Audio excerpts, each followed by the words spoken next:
All right. Hi, everyone. I'm Cheyenne Dominguez, and I'm here with Juan Dominguez. All right. So we've got this new super cool feature. If you are listening on Spotify, you can now not only listen to the podcast, but you can also see our video cast at the same time. Isn't that pretty cool? It is pretty cool. It should help our ratings if people look at you, and then it will not help our ratings if people look at me. But yeah. All right. And we'll also put the video recording, the video cast on our website. So you can see it if you wish to.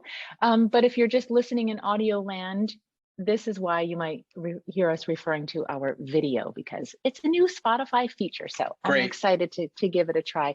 And we're just getting used to recording now on video as well. So. Yes, and if you want to get technical, our youngest says that if it's video, it's not a podcast. So that they're from an expert, a 9-year-old. That's what he said. Well, does he know that Spotify now has video podcast? I try to tell him, he doesn't care. He says he's right. Okay, well, we're giving it a try. So, yes. And did you might not even know this. Not everyone's podcast on Spotify has access to this new video feature. We are one of the early podcasts that were granted this so-called, wow. feature, this We're new honored. right. Yes, we are honored. Thanks Thank to you all very our much, listeners. Yes, Spotify. creating such huge our millions and millions of That's listeners. Right. Yes. That's what did it. All right, so we are celebrating the holiday season, and December's upon us. Yeah, it's the eve of Christmas Eve, yes, we're recording on the eve of Christmas Eve, and I decided this year I'm also going to call it Friendmas, because that's when I'm going to be delivering some holiday gifts to some of our neighbors. Nice. And just nice. Children's friends nearby. Almost like Festivus. Almost like a Festivus, yeah. So the eve of Christmas Eve, that's going to be my Friendmas time. I like it. Yeah. All right. So, but we have lots to be grateful and thankful for. And it's a festive time of year for everyone, but a lot of people don't know. This is the 5-year anniversary of something really that's special that's happened with our family. And really 5 years ago, we were in vacation in Miami Beach, and I had a feeling for a moment that I could be going home a widow with our 2 boys. So we're going to tell you the story of what that's all about. That sounds great. Where do you want to start? Wow. Where do we want to start? I guess I would say, as we kind of tell this story, this is, with the exception of marrying you and our children, probably the highlight of my life. And, when I look back at, the story we're about to share, it's pretty cool. So I think I'm looking forward to it. I think some of your instincts and your Army training definitely came into play on this day 5 years ago. Yeah. So why don't we start with, we were on vacation at your parents' condo in Miami Beach, and we decided not to go out to the ocean that day, I think because we had read the riptide warnings, right? The riptide warning. And so if you're a local or you just or you frequent the beach a lot. And we kind of looked at the weather report and like, oh, no. And you kind of look out the window and say, okay, no. It was pretty rough out there. And yeah. So we decided we would just hang out by the pool. That's right. On the pool deck, which somewhat overlooks the beach. So I'm trying to create the scene here. So the pool deck overlooks the beach, but between the pool and the beach, there are palm trees. You don't really have a clear view. That's right. It's several hundred feet, maybe more than several hundred feet from the. There's also a boardwalk that divides the beach and the condo, the row of condos. So short walk, but not easy to see what's going on down there. Right. So we're hanging out at the pool deck. We're hanging out. We were just about to go to lunch. And, we were about to go in, weren't we? And what's crazy is I had a rare work call when I was on vacation that I took because my boss had texted me and said, hey, it's kind of important. And so I broke my try not to work on vacation rule because I like my boss and different boss at the time, but I like him just the same. And all of a sudden, it's a half hour later and we're just about to go to lunch when this kind of started. See, I didn't even remember that I you took remember a work that. call. That's right. I took a work call, which is the reason why we were there, or we would have gone to lunch earlier. Yeah. So maybe that's like a divine intervention. I think Number there's one, several divine interventions. There are several here. And so the next part I remember is I heard a voice yelling for help. But when we recounted this together, you remembered it a little bit differently. I think back then my hearing was actually a little bit better. Because you haven't heard me say anything for years. For years. At least a decade. But you're saying that you heard.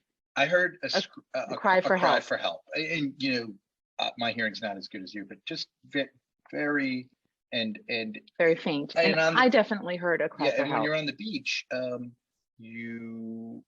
people fool around, right? Kids fool around. So yes. I heard it and I said, "Hey, did you hear that?" And then I stopped and I heard help, help. And I said, "Oh my gosh, someone is yelling for help." And looked out, but couldn't really see the beach because I could just see the row of palm trees. So I didn't have a clear view. But your motherly instinct said, but my motherly instinct said, that's a real cry for help. That's a real cry for help. That's not somebody not fooling around. Yep. So and you took off. I took off.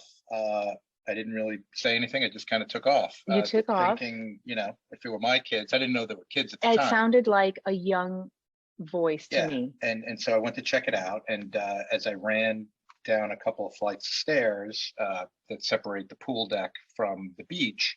Basically running to the pathway that will take you from the condo out to the beach. That's right. So I said to myself, I don't know a lot about beach life rescue, but I know enough that you probably want a flotation device because, people can drag you down, right? And which proved critical in this situation. So I got one of our son's boogie boards out of a locker on the way to, and I ran to the beach and with the boogie board. And I had my sunglasses on. I remember that. And for some odd reason, they must have been a nice pair of sunglasses. I stopped. I saw a guy on the beach, and I said in the sand, I said, "Hey, can you hold on to these?"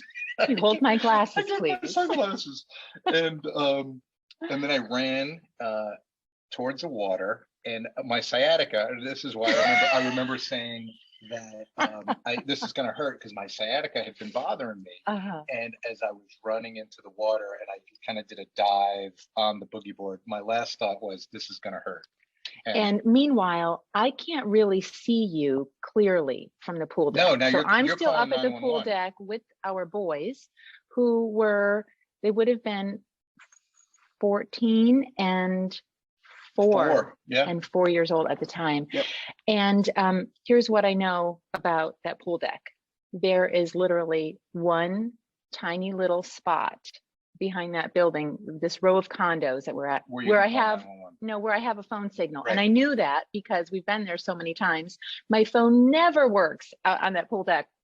But I knew there's like a little corner over in the I guess that would be like the southeast corner of the pool deck. Mm-hmm. And I went over there and I couldn't see what was going on at the beach. And I was trying to call 911. I got through to 911 and I was afraid to move from that spot until help arrived because I just felt like they weren't going to get my signal. And we're on the beach, so it's not like on a street where you have an exact address. Yep. You're running down to the beach and I'm not sure exactly how far, up or down the beach you're going. So it was very intense and scary in those first few minutes. So while you're calling 911, I jump in the water, and I should say that,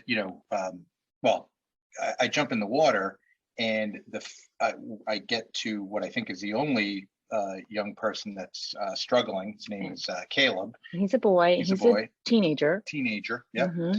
And I jump in and actually with Caleb, a person that's there helps me. We kind of wade in. A bystander on the beach went in with you. Went in with me, mm-hmm. and we helped to pull him out. And what was crazy is as we were pulling him out to safety, he said, my sisters are back there. And I was And like, you had not been, you didn't even see them, probably because the waves were too rough, and it was a you lot. just couldn't tell. You're kind of focused on the first thing, right? And I saw him Right. struggling. I heard him struggling. And And so you went right to him without even realizing there were two more girls further out. until he said, my sisters are out there. And I was like, not sisters. Sisters. And I was like, whoa, this is going to take a while because they were further out than he was. Now I looked up. My rescue operation is not over. I better catch my breath. I didn't plan for this. Luckily, I've been training for a marathon, so I was in pretty good shape at the time. So me and the gentleman, we pull Caleb back out to of the shore, water, and we go back in, and with the boogie board.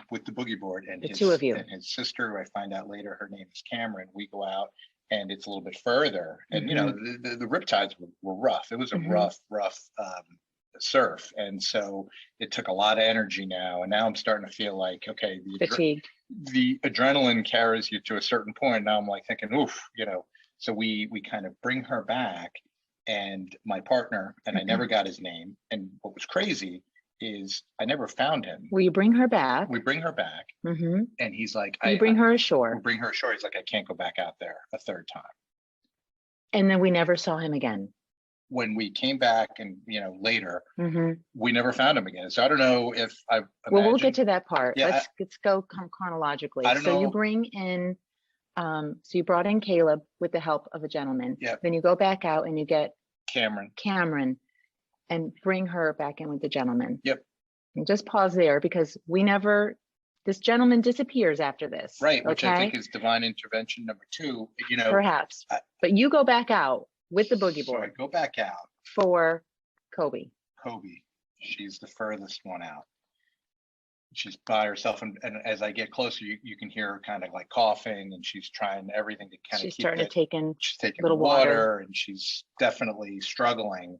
And I get out to her, and we're both kind of hanging on to the boogie board, and I realize that there's no way that I can bring her back to shore, right? Like I'm gassed. You're just gonna float out to sea at this point. We're gonna float out to sea, but I see a gentleman on a paddleboard, and he's in control. He's on his paddleboard, and he's drifting out there. But I yell over to him, and I go, "Hey, can you help us out? Can I transfer her to your paddleboard?" And he goes, "Yeah. Can you swim over to me?" And I was like, I thought if I could swim over, I wouldn't be asking. But I said, no, I can't. I can't swim. You can barely speak at this point. Yeah, and he got it. He kind of connected the dots, and he paddled over to us, and I transferred Kobe. And you got her to his hanging board, onto the board, and he paddled her back in. Correct. And that was it for me. And then you were left out there on the boogie board. I'm on the boogie board, and by yourself. I'm starting to float out, and I could not believe how small the people on the shoreline looked. I was like, it's wow. It's not funny, but it is funny. It's funny now. So this is when help arrives. Well, wait, before the help, I'm clinging onto this boogie board, thinking I could possibly float or drift to Cuba. It's only 90 miles. I've never been to Cuba, but I might be heading that way today. And this is when help arrived. So once I heard help arrive, I saw who we learned now, his name was Basso, lifeguard, coming down, driving south down the beach on his four-wheeler. Yep. Looking like something straight out of Baywatch. And once I saw him coming, then me and the boys, we left the pool deck, went down to see what was going on, to make sure you were okay and see what was going on once help arrived. But we're not done yet. One thing we neglected to mention is that the reason why it took Basso and the first and the rescue folks so long to get to our location was we're probably like 10-15 minutes in at this point, was he had to stop north of us to pull someone else out of the water. Explained, as he was driving on his four-wheeler down to our rescue mission, someone else apparently was drowning, and he stopped to pull them out of the rescue water. Someone else from drowning. And once he was finished with that rescue, then he made his way to where you were. Yep. And you were now floating out to sea. Yep. And Basso arrives on the scene, not knowing anything. He just sees you're on a boogie board very far out in the ocean. No motorized vehicle, like, you know, to get into water. So Basso jumps into the water, and he has one of those Those red buoys, like buoy a buoy, flotation right? devices. And he's Yeah. swimming out there. I'm like, whoa, I couldn't do that. Right? I go, he's doing that. He's clearly trained. He does not have a boogie board. He's obviously a professional, and he swims out there, lickety split, throws the buoy at me. I miss it the first time. He reels it in, and he throws it to me again. And this time I grab it. And as he pulls me and you have in, to hold on to it, like it doesn't go around no, you. you have hold to hold on on to it. Yeah. And he's kind of pulling both of us back to shore. And he looked a little mad, at least I thought it was. And you know, it's his second save in 15 minutes. I barely had my breath, and I felt the need to say to him, hey, sir, I wasn't out here swimming in the riptide. I really wasn't the one who caused all this, who needed to be rescued in the first place. I was out here helping some folks, and he's like, you know what, we'll talk about it. He's like, when we get back. We'll talk about it when we get to shore. He pulls me into shore, and the beach is packed, right? Now the beach is packed. So, and now we're down there. Now we're down at the beach. This is kind of when we arrive. You had just gotten back to shore. Yep. And I see one teenage girl sitting down. She's getting oxygen. And you're kind of getting your bearings. Well, I'm like, could barely breathe, and they asked me, a police officer came to me and said, sir, do you want some oxygen? But you know, Mr. Tough Guy, I was like, no, I don't need oxygen. And we're looking around there were 3 teenagers, but there was only one at the beach at this time. Yes, and we'll get to that in a second. What did our youngest say when Basso pulled me out of the water? And he looks like, you know, Adonis. Remember what he said? He said, Dad, how come your muscles aren't as big as Basso's? That's where I'm greeted. My welcoming crew is not like, Dad, are you okay? Like, so why aren't your muscles as big as Basso? I was like, thanks, buddy.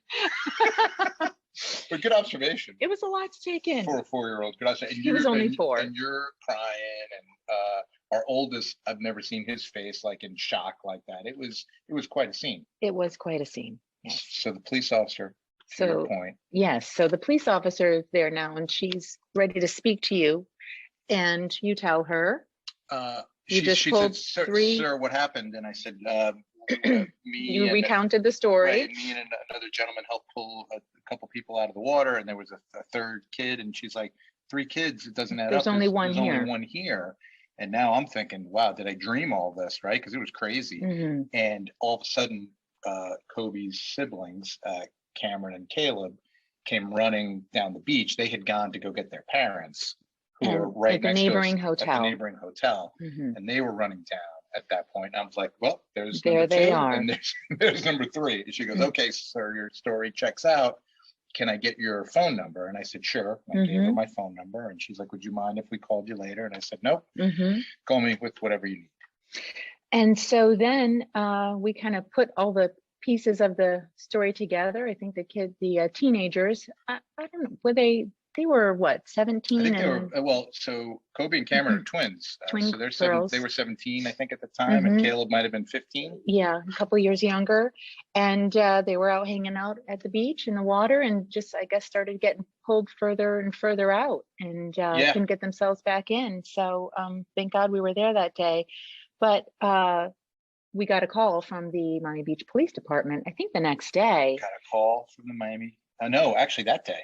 Was it that day? And well, they said, number one, my 911 call was the only 911 call. Correct. So there were other people on the beach that day. So I still find that shocking to this day that I was the only 911 call. No one else called 911.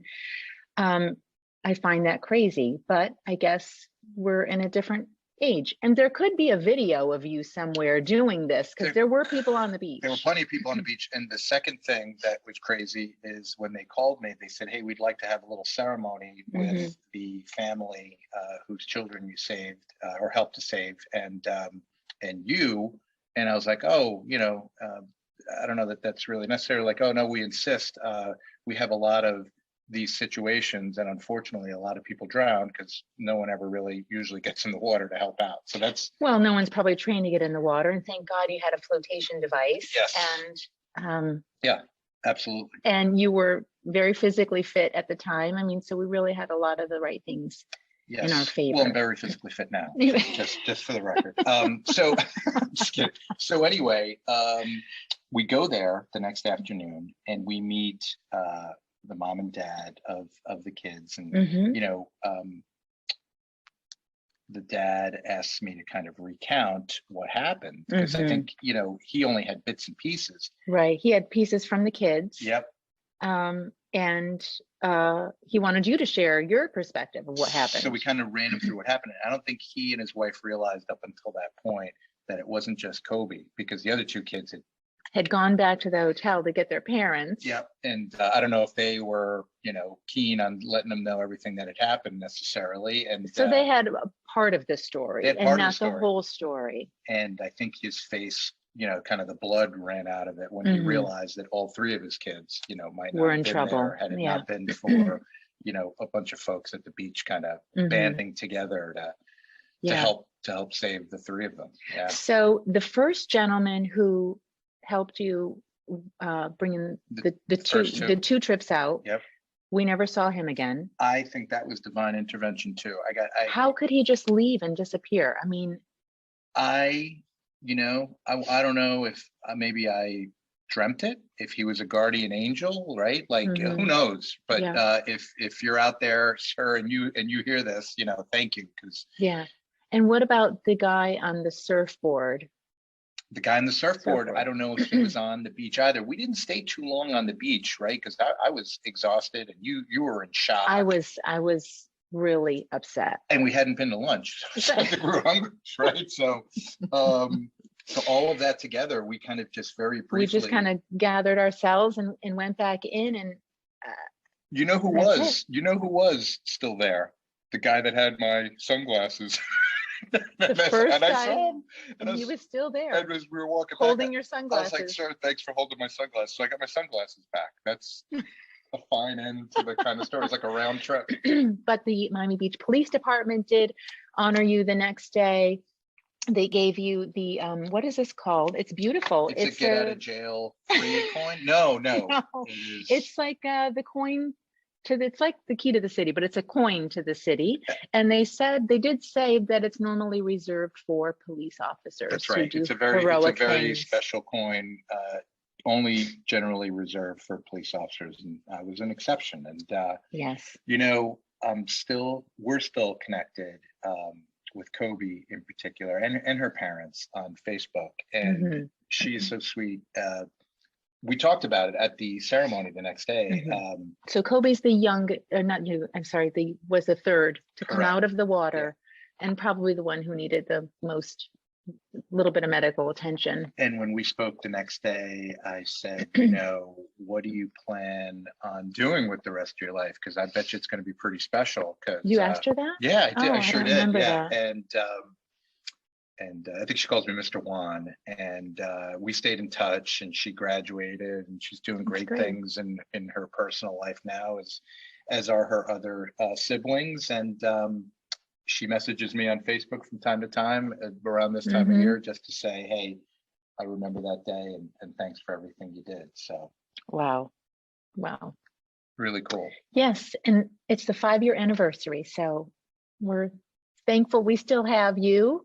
And those kids are all doing really well. Not kids anymore. Not kids anymore. Young adults. Young adults conquering now. the world, thankfully. All right. Well, that's it. Anything else, honey? Happy holidays. A special festive remembrance from the Dominguez family. Yeah. And celebration of life. And I think there's a little video that you might attach to the end of this.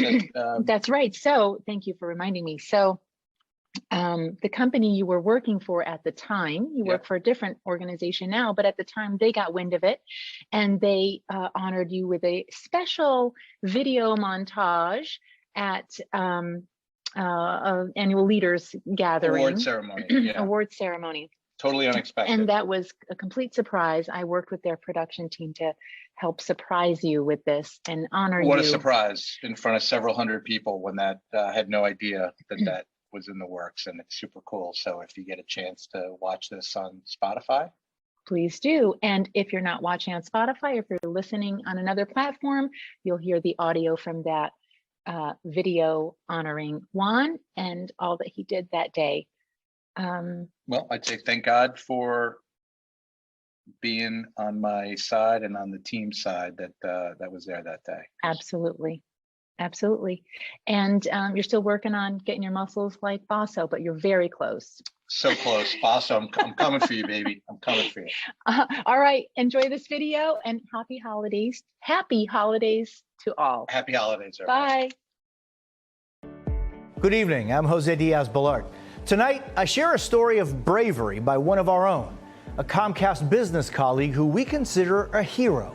While on a holiday vacation in Miami Beach last December, Juan Dominguez was relaxing with his family by the pool of their beachfront condo.